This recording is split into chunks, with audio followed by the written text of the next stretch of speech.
And now, the Wad Fam Chalk Pod.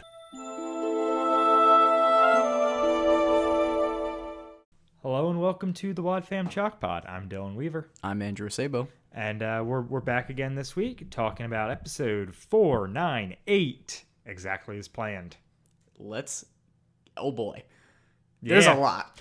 Yeah, I don't know how we're going to tackle this episode. Yeah, okay. Just real quick to get into it, I feel like we should do this just for the audience's sake. It cuts a ton in this episode from scene to scene, and we'll do our best. I don't know if we're going to cover every cut. Yeah, so I have it broken down to be 32 cuts. Okay. That is not the official thing, because I counted, cuts within scenes, all the flashback stuff. Yeah. I don't think Odyssey counts as scene breaks, but I do. It doesn't matter. We'll get into it. There's a 30. So I've got 32 cuts in 24 minutes. Yeah, and this is a surprisingly long outro. Yeah. Oh well. Do you want to roll the promo? Sure. Seems like the place to start. Sure. That is typically how we start this thing. On the next Adventures in Odyssey. Ladies and gentlemen of the jury, it's my intention to demonstrate how the very same evidence they put forward to show Mr. Riley's guilt will also prove that Mr. Riley's actions were the result of temporary insanity. Unless someone else set the tower to explode and then they ran. Discover the truth on the next Adventures in Odyssey.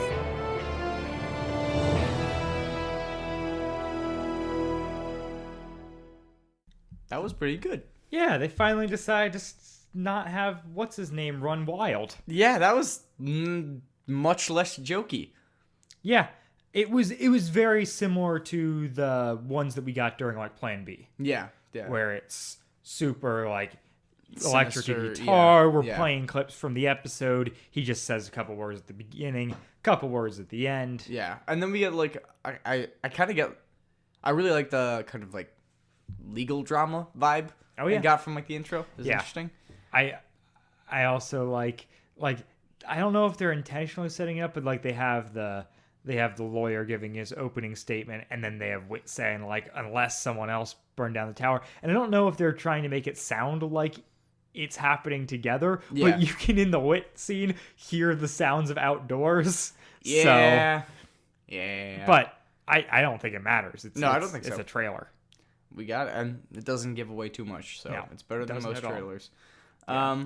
Other bit of kind of housekeeping things is one, this according to the official guide, up until the point that this was published, this episode has the most actors of any episode. Interesting. The most different actors. At 23. Interesting. 23 different actors. So that's crazy. But I guess that makes sense. It's all hands on deck to try and close this thing out. So yeah, and you're pulling people from all over the place. So. Well, and different stuff with the flashbacks. Yep, it's a pretty expansive cast, so that makes sense. Oh, absolutely.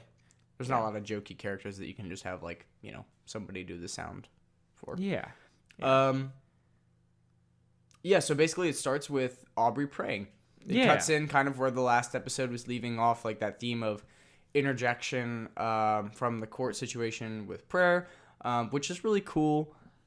I think it works better in a radio show than it would in a TV show or anything like that. Right, absolutely. You get the whole device of a split panel or whatever, but I really think that the jumpiness in a TV show would be kind of rough. Yeah, it is too much cutting. If you had this many cuts in a half-hour episode of television, it would not work. Yeah, you couldn't edit it together. You can't make cuts that are multiple times a minute. Exactly. It's ridiculous. Yeah.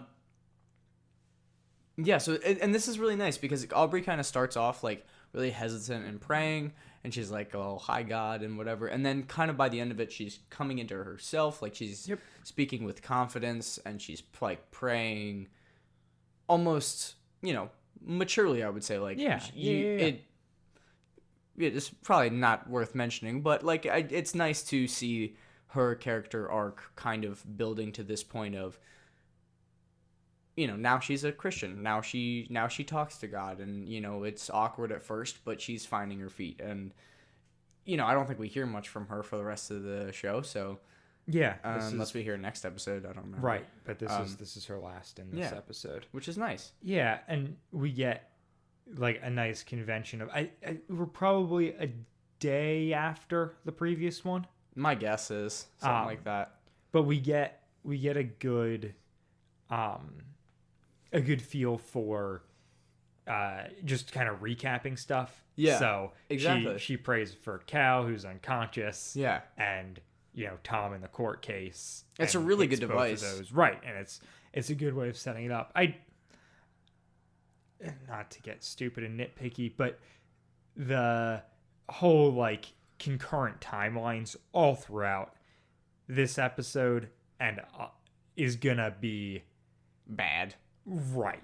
Yeah, there's no way. I mean, so like even just going with this is happening on a weekday during the school year as previously established. Yeah. And she is skipping school, which she's not gonna do anymore because she's a Christian now. She's coming although actually she's being homeschooled again. Yeah, isn't so she? That actually, that might not be one of the timeline flaws. Hey, there you go. I take it back. Her parents pulled her out of public school so she could pray more. Yeah. Thanks, Mom and Dad. Resident homeschooler speaking here. Yeah. Definitely did not take advantage of that time. I worked and played video games. So basically then we cut to the defense in court. Basically the last episode ended with the prosecution ending. Yep. And now we've got our Frazier. Our Mr. Frazier in his defense. And basically he's just kind of stating his thesis, which is like, so Tom did this, but it was as a result of insanity. And this insanity was brought on by Novacom's conspiracy. And he literally says conspiracy like 4 times in one sentence. It's like, wow. All right. Yep. I guess you're driving a point home. Whatever. And then it just cuts again. So it cuts to Alex and Whit at the base of the tower. Yeah. And so Alex asks, or they're at Tom's farm. Mm-hmm. And Alex asks Whit, like, oh, like, why aren't you here? Didn't you have to be in court? And he's like, well, they didn't think I'd be a credible witness. How does that even... Isn't all witnesses, like, almost equally credible because they're sworn under oath? Sure, but you're trying to sell it to a jury. Okay. So you want people who are perceived from the jury as being unbiased. That makes sense. So he brings up the fact that Whit's outright against Novacom and super close with Tom. The funny thing is that they don't establish why Alex is there. Yeah, Alex is just chilling there. Alex is like, oh, Whit, why are you here? And apparently his parents dropped him off again, or he walked, or whatever. Or biked, but... Yeah. But yeah, he's...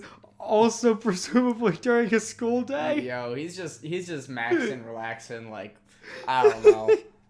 Just watching up at Tom's farm. Yeah. And like, I don't know what he's hoping. Like, a literal bomb exploded there and like injured one of his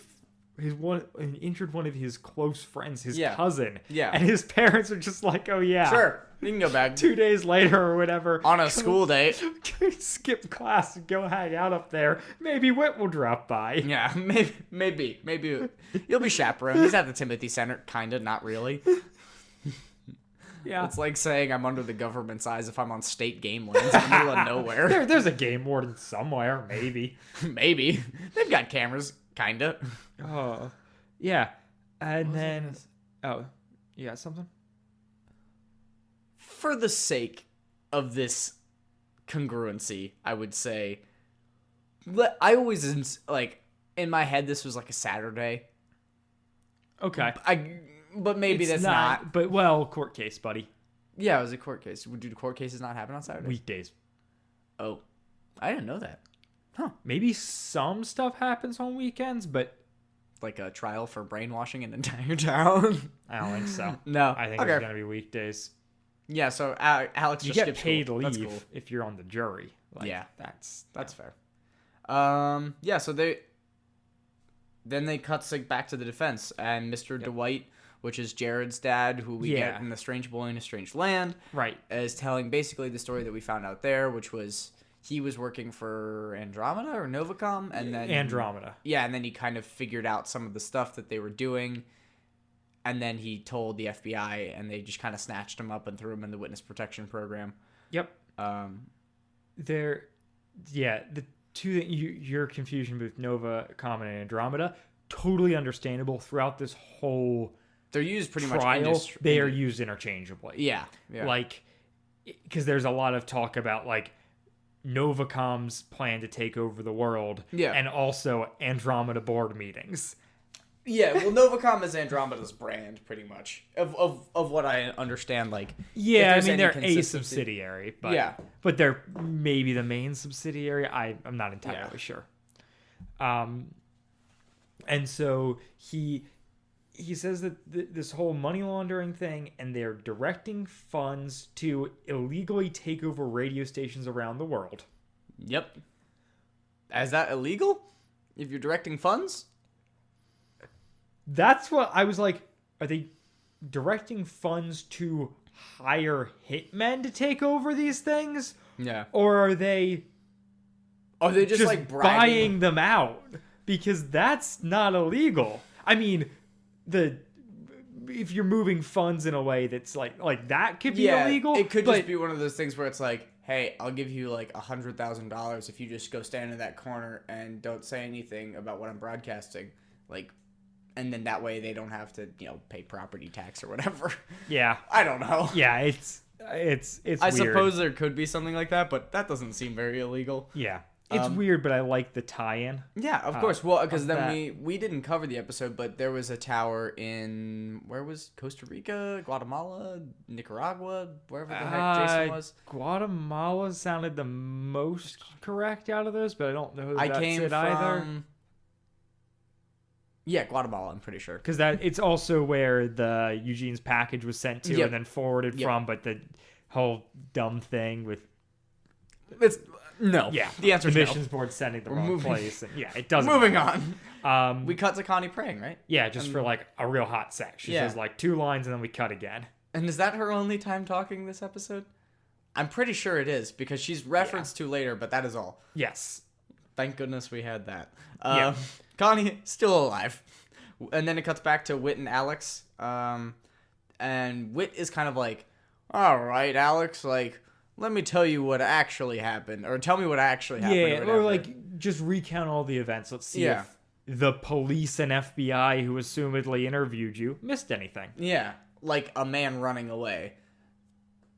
And then Tom then Tom showing up running next up. to you. Yeah. Those things seem at odds with each other, and the FBI didn't notice that. They didn't pick up on that. No, well, and that's kind of what Whit says. He's like, well, why would Tom run away and then run back?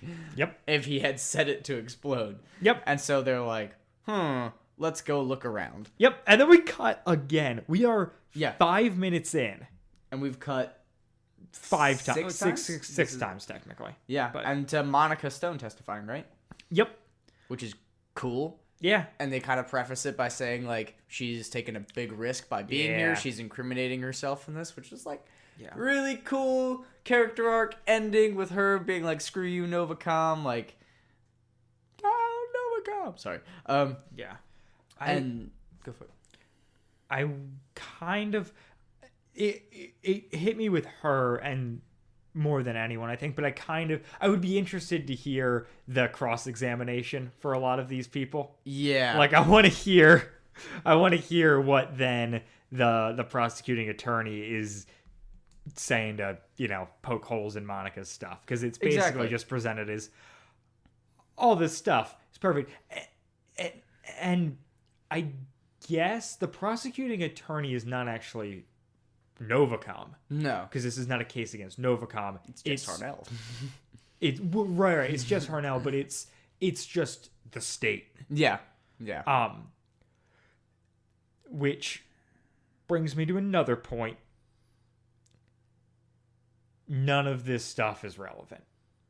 Like, I get that it's relevant under the guise of we are trying to paint a picture of why Tom went crazy. They do bring it up. Lampshading it does not help. Yeah. Just being like, oh, hey, this seems irrelevant. And then the judge is like, nah, you can go on. It doesn't help the matter that, like... This is entirely tangential. Yeah, so much of this stuff is super helpful for us as the audience. It's obviously what they want to communicate out to the rest of Odyssey and the world. Yeah. But it is not... Well, they're trying to shed light to a conspiracy theory without it actually being attached to the court case. Right. And there's maybe a little bit of insight from the good book, the official guide, which brings up that they didn't want to go with like the classic villain explains their plans for Novacom, which good props. So they decided to use the trial to show, all this information publicly.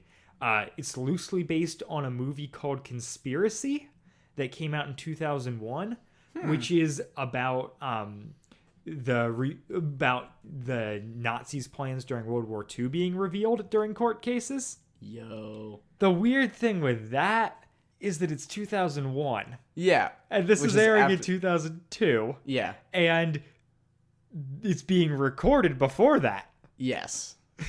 Yes. This is like right after. It's like so Paul McCusker sits down and is like, yo, I saw this great movie about Nazis the other day. Right. He's like literally like, he's like, so last night I watched this movie and I know how we're going to end this series. Yeah. Scrap everything. We're doing this. Yeah. Exactly. Well, and it's like, he must have done that. He must have, like, did they just not have an ending in mind, or was there just something I don't know. I mean, this isn't bad, all things considered. Like, I do enjoy it as far as an ending is concerned. Yeah. And it's good. Yeah. Like, it is, like, a really good device. It just breaks down a little bit when you're like, wait, we're talking about Novacom's money laundering and taking over radio stations to explain why Tom destroyed a felt tower. Right. Yeah. Maybe. Whatever. Yeah. So basically, during Monica Stone's testification. Nope. Testimony. That's the word. Testification. I like testification though. It sounds bad. And basically, she kind of explains how she tapped Eugene's phone. She went to Alaska to follow the package that Eugene sent. And then she brings up Mr. Charles by saying, like, I brought it back to Mr. Charles. We use this technology to make the box. And she does kind of, I don't know, maybe it wasn't intentional, but you do kind of get the hint of, like, wow, this all happened, like, really quickly. Yeah. Yeah. Yeah. And then it cuts back to Alex and Whit. Yep. And they're at a fire ring. And right. they're, like, because they were looking around and, like, it's still warm or something like that. One of those classic, like, the footprints are still fresh situations. Yeah, and this is the ring that Tom and Agnes saw when they were out hiking and then decided to ignore.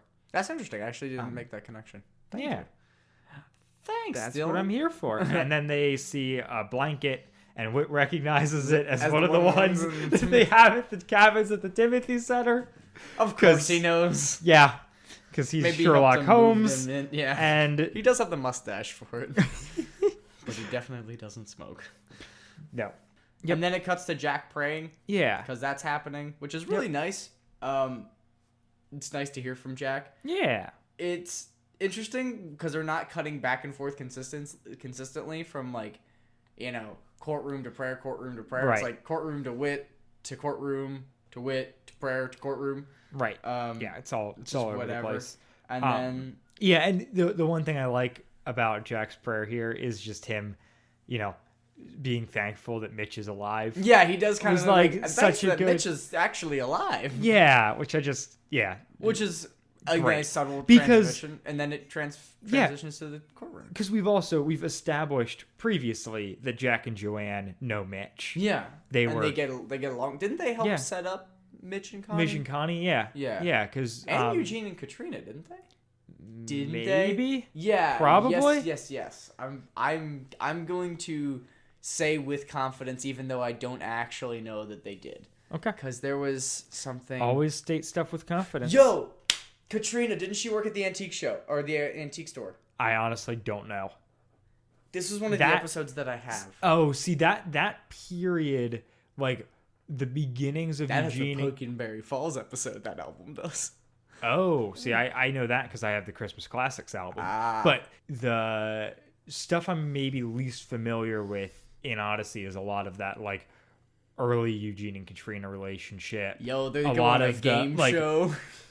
Yeah, you didn't know that? No. Oh my gosh. I maybe have only listened to the road trip with Bernard and Eugene like once. Like okay, yeah. I've only listened to that kind of stuff is maybe twice. Maybe. Yeah, is a little bit more. I'd be interested in doing a Eugene and Katrina arc. Yeah. I don't know. I mean, I don't know if you could actually do that because they're kind of side characters. Like, their relationship is less a plot than Mitch and Connie's. Right. But I like their relationship a lot. Okay. Those early episodes are good. Yeah, I'd be interested. And that's that's ongoing. Right, I was gonna say that one's ongoing. Like, there's assumedly still stuff.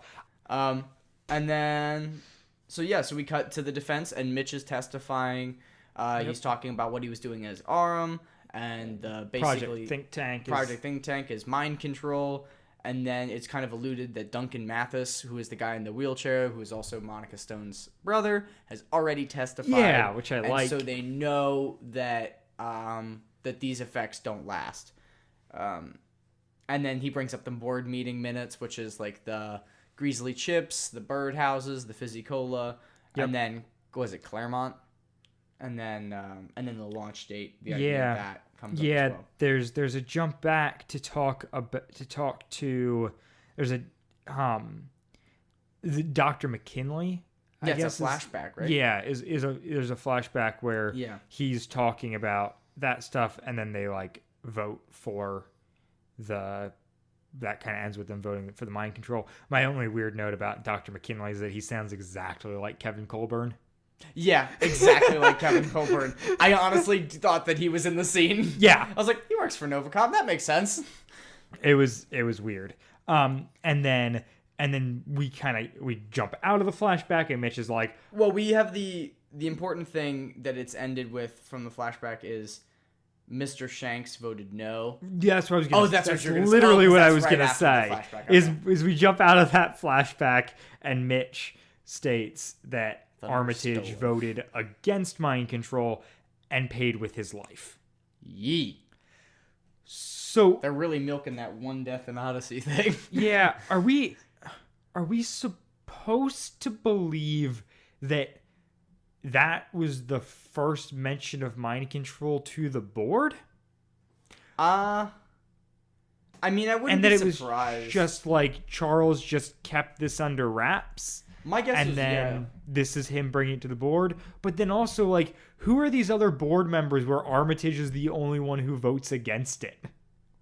Yeah. Like, they had one white knight. One, somewhat sane person who's like, maybe we shouldn't, like, I don't know, risk imprisonment to try and enslave the human race. What about all that sweet money that we're making? Yeah. Rich people be crazy. It's true. If I want that as a bumper sticker. Crazy rich people. That is a movie title almost. Yes. Yeah, so then we cut to Alex and Whit at the cabin. And we have a really weird, like, inside cabin voice that sounds almost digitized. Yeah.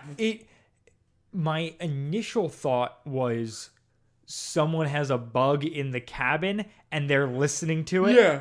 Because it's the same sound of, like, when Charles and Monica are listening in on Whit's conversations. Exactly. And I get like it's an old cabin or whatever, and it's probably big and whatever. Yeah, it's just an echoey cabin. But it sounds a lot like they're talking through one of those like voice hiders. Yeah. And so of course they're going through all these cabins. Who knows how many Tom has? And the last one they open up is the one that has Arthur Dent in it. Yeah. Well, Dent walks into it afterwards. They find his stuff. Yeah. And then he walks in, notices them, and is like, I saved the world. His voice acting is so good in this episode. Yep. I don't know who does his voice acting. Do we know? I don't know Let me look. offhand. Christopher Snell. Ah, that's right. He's real good. He is real He good. does a really good job. Yeah, and then it cuts back, right? Yeah, It cuts well, back. yeah. This is the only commercial break in the episode Really? where we go because it does the fade out music And then the and the fade fade back in music. At that point, and that's like less than 10 minutes into the episode. It's like 9.5 minutes in. Yeah. We've had 13 scenes, and now it's commercial break time. Yeah. I guess that this is like how they're doing it to try and wrap it all up and like quickly. Yeah, it feels like a marathon though. I know. I kept checking. I was like, how is there 8 minutes left in this episode? So much stuff has already happened. And I think it's because so much of the dialogue is directly expositional because it's in a court case. Like, there is no minced words. There's no like characters getting from one place to the next. Like, it's kind of 3 storylines that are happening all at once, and they're all speaking incredibly directly to expose it. Right. And it's all like these episodes are all exposition. Yeah, it's all completely plot. Like we maybe get a little bit of like some emotional moments and stuff real late in the episode. yeah, But- well, and the prayer is like kind of whatever, but I think it was better last episode when there was a lot more emotion involved, whereas this episode, there's not much there, No. and so it's just kind of like We're moving at 100 miles an hour. We're And just there's trying to hit bullet points. yeah.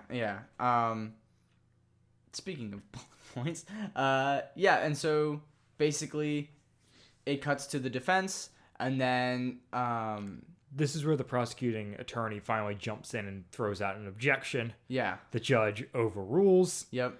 and then Mitch is still testifying. Yeah, and he says, well, this is when he drops the episode title. He goes, Yep. everything that Novacom did went exactly as planned, like even Wit buying Wit's End, like, or the second shop. Yeah, this is where my notes just say roll credits. Yeah. And then we flash back, Oh, you and it's Sinister just Sins like fans. the board of Andromeda gloating Yeah, exactly. about all this distraction they're throwing at Wit. Yep. Which then, I guess, sets up that Mary was in on things from the beginning. I guess or, she must have been which is, cool, whatever. yeah, fine. I don't Moving understand on. her as a They're- character. They are, yeah, they're just nailing it and being like, and yeah, we did all these great things. We're keeping him busy with the thing in Connellsville. We stole the plans from the thing in Connellsville. Yeah. It's great. We're getting. Maybe she what's was the a other? puppet They, as they, well. they as much bring as they bring up everybody was. another thing that they're using to distract him, or I don't know. It's just All it's the Eugene stuff, maybe?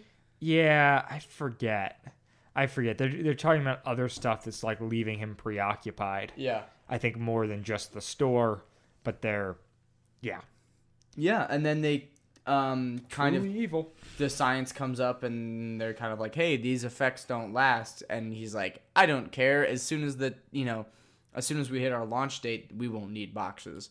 Right. And then it cuts away. Yep. So after Mitch has this like brief interjection, we jump back into another flashback. Yeah.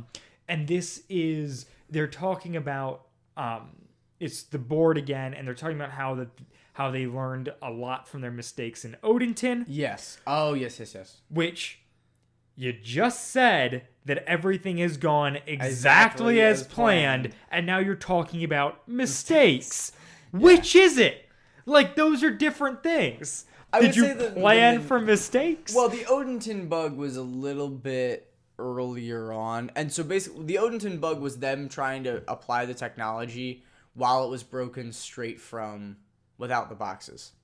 Right, and with only some of Eugene's research. Yeah, and then they had Black Veil, like with Veil Industries, which was with boxes and no imagination station, right? Yeah. So they bring up that the imagination station is the hardware. Eugene's research is the software. Yeah. Sure, whatever. Because the Um, what? I mean, What is- how is like What is so special about the Imagination Station? And clearly it's not like the Imagination Station is a machine that you step inside and this black box sits on top of a television. Yeah, what kind of heart... And Eugene's research is not software. I mean, I guess there was some code because of the whole Mathis being able to move a mouse. But, but whatever. Also, it's weird that here in a board meeting with Andromeda, they just straight up refer to it as Eugene's research. Well, I mean, maybe the connection with Armitage, that'd be the only one. Sure. Who's dead at this point. That is also true, yeah. But it's weird to be like... We know this man on a first-name basis. Right. Like, we're just referring to this guy casually. Is he a doctor? No, there's no way. No, I think they actually do say Eugene Meltzner's research. Yeah. But regardless... And he's referred to as Meltzner several other times. Yeah. It makes sense for Wit and Odyssey people to call it Eugene's research. It's weird for these people to do it. Yeah. Say like the, Campbell County Community University study of conservatory. Right. Or just say, the brainwave study, like something like that. I don't know. Yeah. It just struck me as odd for these people to be like mentioning Eugene. And then they also hit on the fact that they're now sending the signal from the tower, not from the boxes. Yep. Yeah, they don't need the boxes anymore. They don't need the helmets anymore. Yep. It's all coming from satellites that they have. Not from satellites, specifically from the tower. It's coming from the tower. Because this is where we're like, oh, hey, we blew up the tower, so plan solved? No. Nope. But it went exactly as planned. And so Mitch says that Tom's jumping back to the court itself. Mitch brings up that Tom's reaction is reasonable in his opinion because of the effects reversing and the fact that Novacom knew that. Exactly. And then Wit's information comes to light and the court recesses. Yep. And so basically it breaks and then...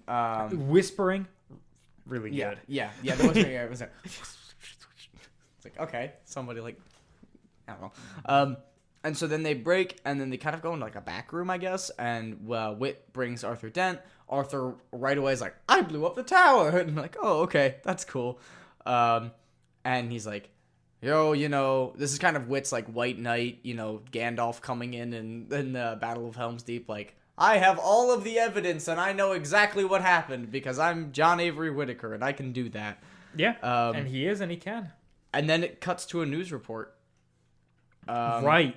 And we get Patty LeBlue, which, okay, that's a name. Yeah, and Melvin Stewart. Exactly. So this is the news report covering the protest. Oh, there is a quick Jack praying for Novacom thing. Oh, I must have missed that. In between, it's Tom gets acquitted, and then we jump to... Oh, yeah, I completely missed Tom getting acquitted. Oh, sorry. Basically, it goes back to court. Yeah, there's another thing while they're in that chamber. Go for it. That is, they're all having this conversation, and then they queue up Dent to chime in. Yeah. But everyone else in the room acts as though they didn't know Dent was there when they are literally in the judge's chambers. Yes. This is a tiny room. Everyone in there is like super approved, and they're just like going on having their conversation. And then Wit's like, Mr. Dent, and all of a sudden he speaks, and everyone's like, ah! Arthur Dent? Like, what are you doing here? Right.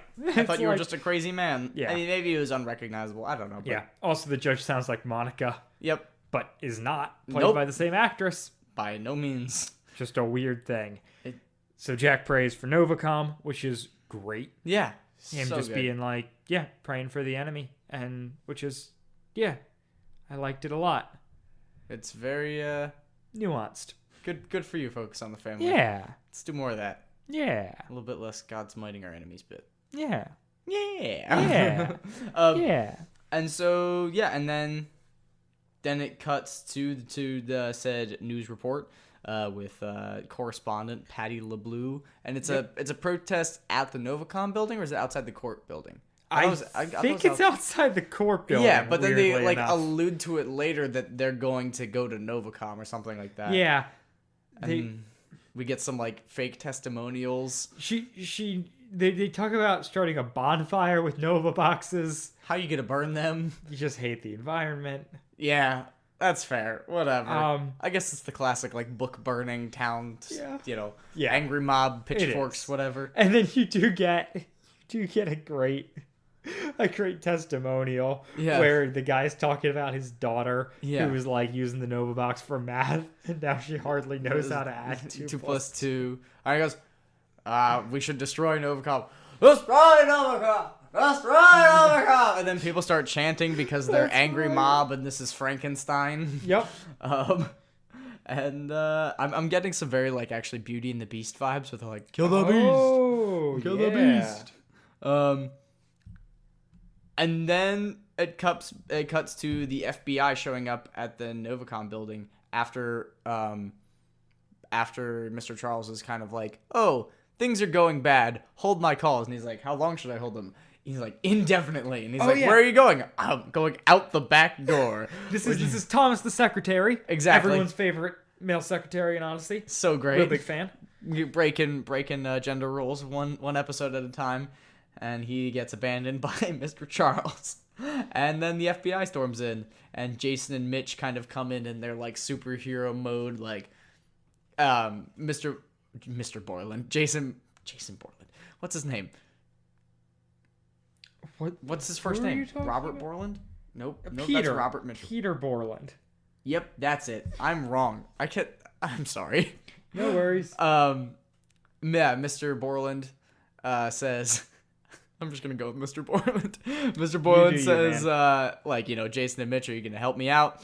And they're like, yeah, we're going to totally do this. And to take a moment, it's really nice. I like this a lot.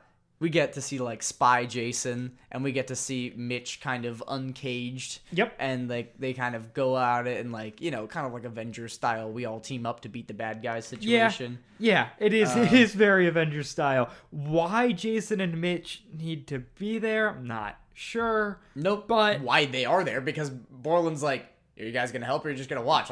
You're just driving behind us or what? Right, is just watching an option? I mean, Mitch was working with the FBI, but Jason so far is just somebody that knows how to do spy stuff. Yeah. Yeah, I mean, I guess he's got security clearances probably still. But whatever. Yeah, and then the great line where Mitch is like, I wouldn't have missed this for the world. Which just is one glasses of those, on. Oh yeah. That's a good sticks in my mind one. Yeah, it's so good. And then Whit and Tom. It cuts again to Whit picking Tom up from the jail cell. Yep, presumably. And Tom is kind of interesting here because Tom thanks Whit for believing in him even when he didn't believe in himself, which is kind of interesting. It gives me conflicting feelings because Whit was so anti-Novacom that he was mean to Tom in the first place, and he was so anti-Novacom that he was nice to Tom when I don't know. Whit only likes the people who hate Novacom and hates everyone who likes Novacom. Exactly, and it's kind of rough. His love is very conditional. Just like God's. I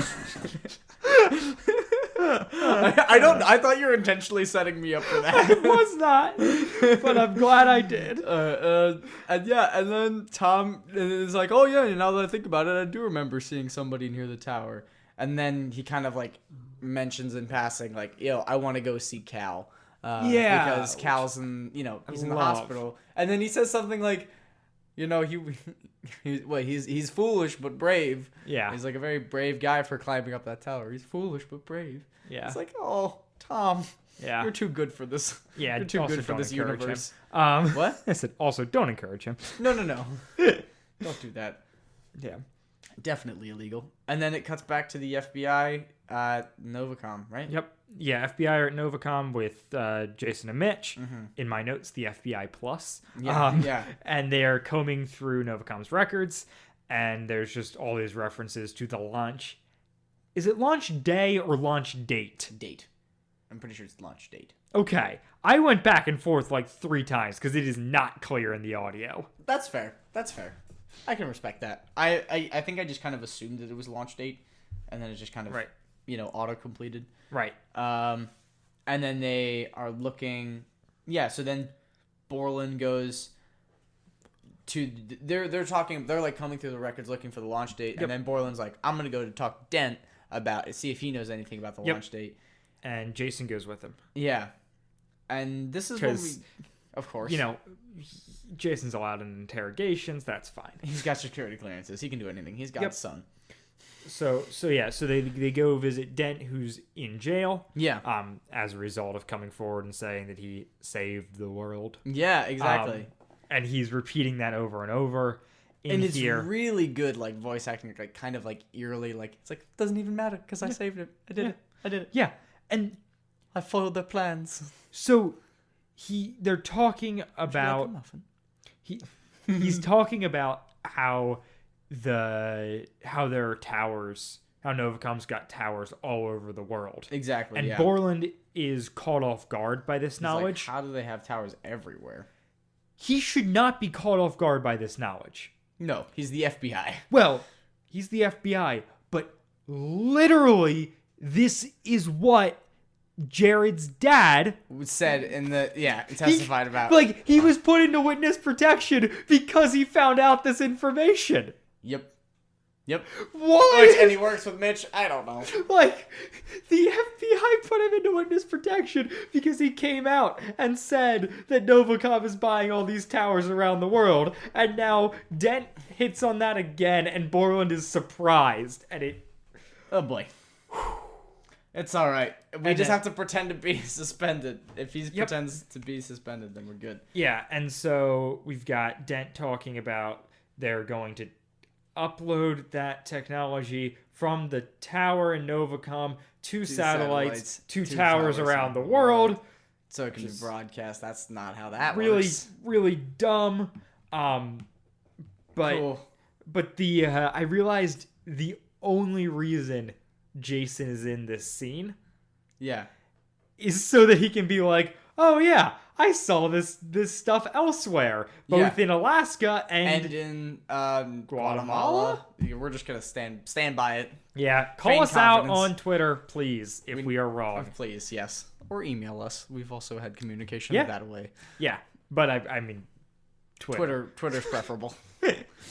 So they talk about it. They don't need the boxes. Dent doesn't know anything about the launch date, and he just the scene ends with him being like, it doesn't matter because I saved the world. Exactly. And then we get Cal and Tom in the hospital. Yep. And Tom and Whit are both visiting Cal. Yes, exactly.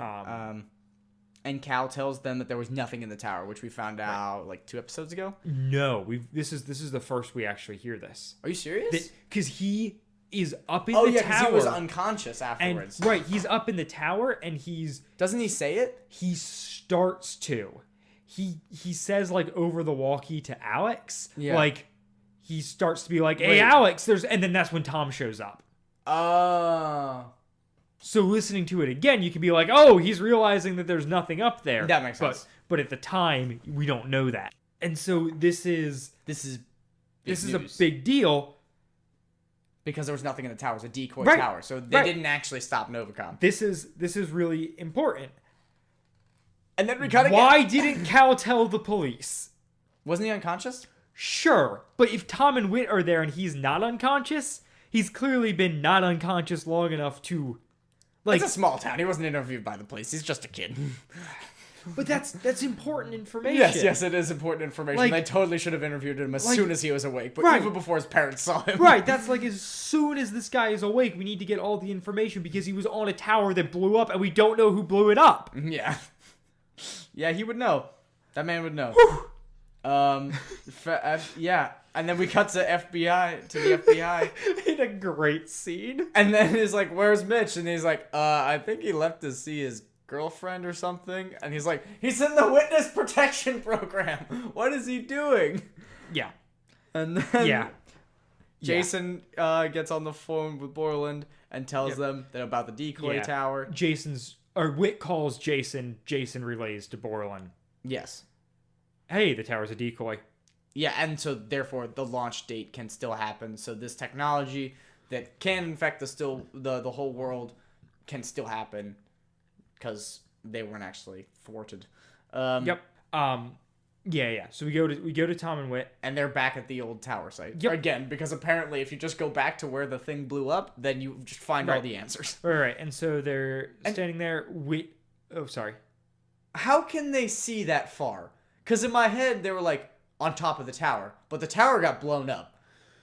Right. So they're on a hill, and there are trees all around the tower. And can they climb the trees? Maybe there's enough of the top of the hill is deforested that they can see out over. Yeah. I don't know. This is a tangential thing. Probably not worth it. Did you ever listen to the episode? It was like one of the really early ones about camp that stinks like swamp. Where the land that stinks like swamp. Yeah, he gets chased up into a tree. Yeah. Okay. That's what I'm imagining is happening. Is that Wit and Tom are in a tree? Okay. I don't think that's what's happening, but okay. Nope.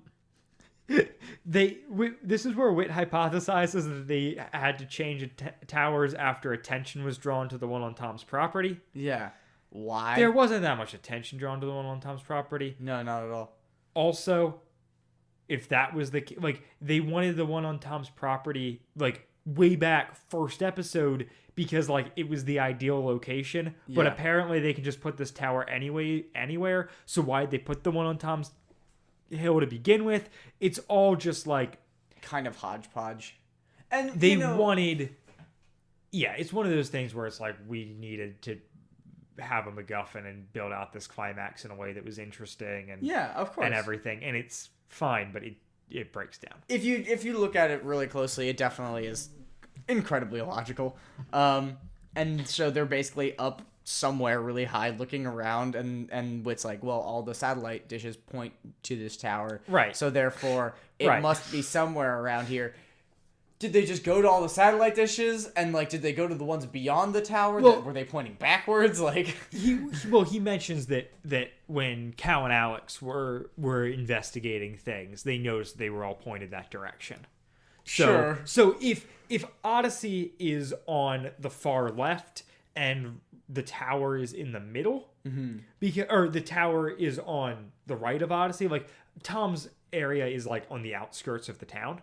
So if all the satellites point towards Tom's, they might actually be pointing past that, which is what they figure out here. Yeah. And so basically they are pointing past it to old radio towers that do stuff for Connellsville and Odenton. Yep.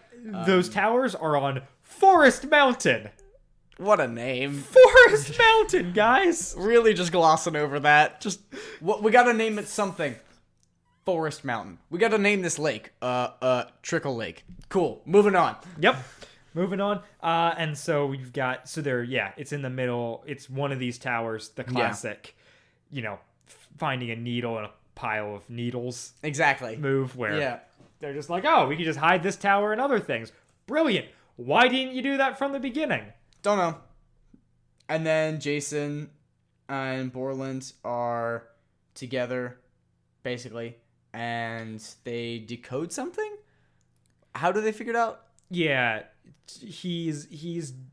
I think they're combing through more Novacom stuff from when they seized everything. And they find out the launch date, and then the episode ends with them saying, the launch date is today. Yeah. Robert Mitchell is dead. Yeah. Dun, dun, dun. Really good electronic score throughout this. Super good. There's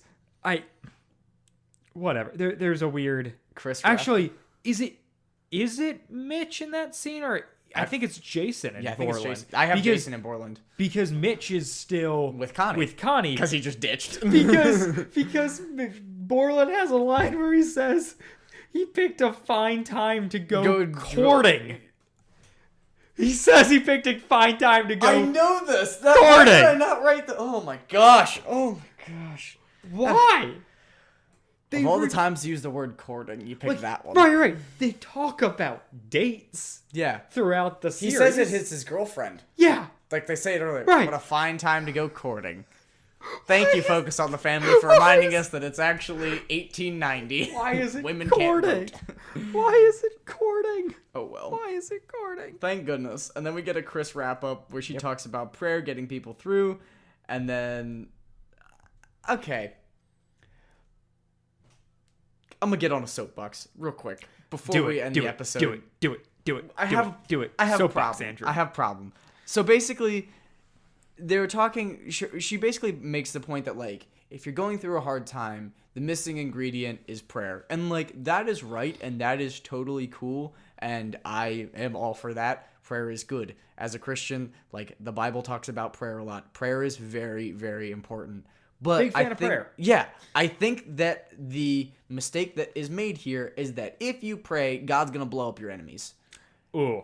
And Yeah. and as much as I think that maybe Focus on the Family believes that, or I think a lot of people believe that, that's not really what we see in the life of Jesus, where he prays and then he ends up sacrificing himself for his enemies. Like, as much as they might get dismantled and as much as whatever, like, the point of praying is not to get rid of the bad guys. The point of praying is to be in touch with something that provides you with peace, hope, and love, because that's who he is, not because he blows up the people that make you feel not peaceful. Preach.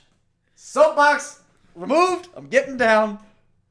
That's my feelings. It's a good point to make. No kidding. Yeah, I have feelings. Yeah, you get the constant like, your prayer is a weapon. Yeah. It's like, well, sure. Yeah, but not like you're not attacking with it. If you're attacking anything, it's certainly not people. Right. Like, right. if you want to stick with that metaphor, which is highly destructive, I would say think about like evil spirits, maybe. Right. Yeah. I don't know. Closing thoughts for the episode? Whew. Yeah, I feel like we did take a deep breath. Like, we ran a marathon. The next one is, I think, just as jumpy. Oh my gosh. So I haven't listened to it yet. So I don't remember. Yeah, I don't remember Exit at all. I have not yet either, but I kind of think it's similarly paced. Yeah. But we'll also do a lot of retrospective on Novacom as a whole thing. Yeah. Guys, we ain't even done. The next episode is the last of the official Novacom Saga. Yeah. That's freaking nuts. We made it, man. We freaking made it. We were at the finish line. We were at that point when you're running and you see the end and you're like, oh, sweet Jesus, I made it. Yeah. It's weird. It's cathartic. We did it. It's crazy. Yeah. Yeah. I don't even know what to say. I mean, I'm excited that we're not done yet, and obviously, like, we've had conversations as far as what we're gonna do after this. Yep. On air. Yeah, on air. We got 14 more, 15 more. 15 more. 15 more. 12 Connie and Mitch, 3 Eugene returns. Yep. And then we'll move on from there. We might do some mini-series over the summer. We might take some time off. We're definitely going to take some time off. Yeah. Don't expect our release schedule to stay this consistent. We're going to try as much as we can, but we're also humans living lives. Yeah. Closing thoughts. I mean, the episode was incredibly jumpy. Yeah. It had a really good score. It was a lot. It was really cool to see all these characters in one episode. Yeah. I was especially excited to have, I wish I had his first name, but Jared's dad, Mr. Dwight. Yeah. Was just a good. And it was really, like, that was something that I didn't remember. Like, oh, that's a very much, like, calling back to very early into the series. It's calling back to early stuff, but it's also giving us information that is new to some extent. Yeah. Like, where most of this information is just stuff we've already heard being recapped. Yeah, it's kind of like, oh, yeah, wait, that's what was happening? Yeah. Back when they went camping in the woods by their uncle's house. I know. Okay, we made a mistake. We made a mistake. I was wrong on the internet. Sorry. They let us know. Sorry to the people who have called me out about it. But please interact with us on Twitter. Exactly. And tell us we're wrong. You can keep telling us that we're wrong about that episode. Yeah, and maybe we'll apologize on air. Probably not, but maybe. Maybe. If the mood strikes me. Anything. Yeah, I mean, I'm excited. I honestly have no clue what happens next episode. I don't remember Exit at all. Yeah. So much of what I remember from the end of this series Is this episode and the one before it? is actually from Here Today, Gone Tomorrow. Oh, yeah. So Okay, much that's of fair. what I was thinking was the end of Novacom, which is the reason we're doing the Connie and Mitch stuff. Yeah. Is because a lot of what I thought of as the end of Novacom is actually like post Novacom. Yeah. So Interesting. that'll be fun. All right. I don't have anything to promote this week. I am also plug free. Yeah. So we'll be back next week. With the last episode. Last episode of Novacom, episode 499. Look at that great timing. Focus on the family. Finish up your Freaking huge saga. story. Yeah, your and story. then boom, episode 500. But- Half 1,000. That's true. We're doing it. Yep. I don't have words anymore. I'll see Yeah. you next week, guys. Yeah. Bye. Bye. Wadfam Chalk Pod is a presentation of the Lidditz Podcast Co-op. This show is a fan podcast and has no official affiliation with Adventures in Odyssey or Focus on the Family. As such, the copyright is ours under Creative Commons. Follow the podcast at Wadfam Chalk Pod on Twitter and Instagram, or email us at wadfamchalkpod@gmail.com. Episode 27, exactly as planned, was hosted by Dylan Weaver and Andrew Acebo, and edited by Dylan Weaver. And I'm Nathan Haverstick, hoping you'll join us next time for more of the Wadfam Chalk Pod.